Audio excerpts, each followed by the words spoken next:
কথায় আছে না, নাই কাজ তো খই ভাজ। প্রথম আমি ভেবেছিলাম এই কথাটার অর্থ হচ্ছে যার কোনো কাজ নেই বসে বসে খই ভাজ, কিন্তু ব্যাপারটা না। ব্যাপারটা হচ্ছে যে এটা ক্লিয়ার করে দিয়েছিল আমার মা।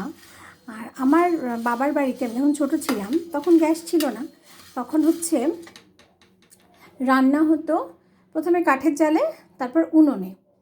আর আমার ঠাকুমা উনুন নেভাবার আগে সব রান্নাবান্না সেরে উনুন নেভাবার আগে একটু খই ভেজে দিত। মাকে বলতো যে একটু খই ভেজে রাখি, কারণ সন্ধ্যের পরে ও সে আসতো, তখন তো ফোনও ছিল না, আর দূরত্ব বোধহয় ছিল না মানুষের মধ্যে।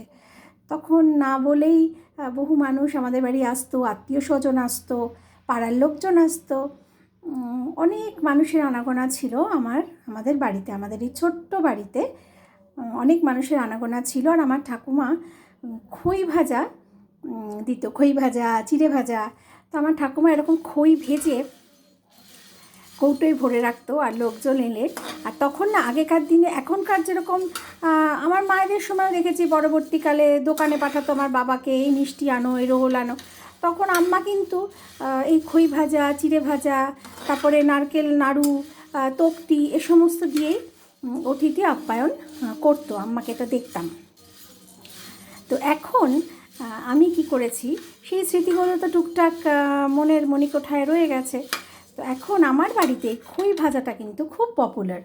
তো আমি এখন কি করি, আমি কড়ার মধ্যে একটু বাটার দিয়ে দিই, নিউট্রিলাইট বাটারটা দিয়ে দিই, অল্প সাদা তেল, অল্প করে, কোনো সময় তেল দিই না, জাস্ট বাটারে এই খইটাকে ভাজি, কাঁচা লঙ্কা দিয়ে দিই।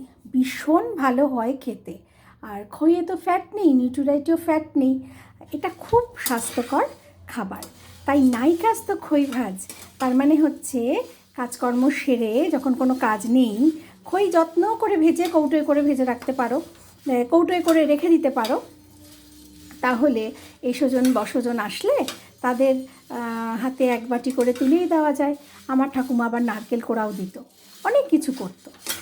কিন্তু আমি এই খই ভাজাটা চালু করেছি, এতে কিন্তু অফিসের পরে যখন অফিস থেকে বাড়ি ফিরে বিয়াসের বাবা টিফিনে খায়, বিয়াসও খায়, শাশুড়িকে পাঠাই।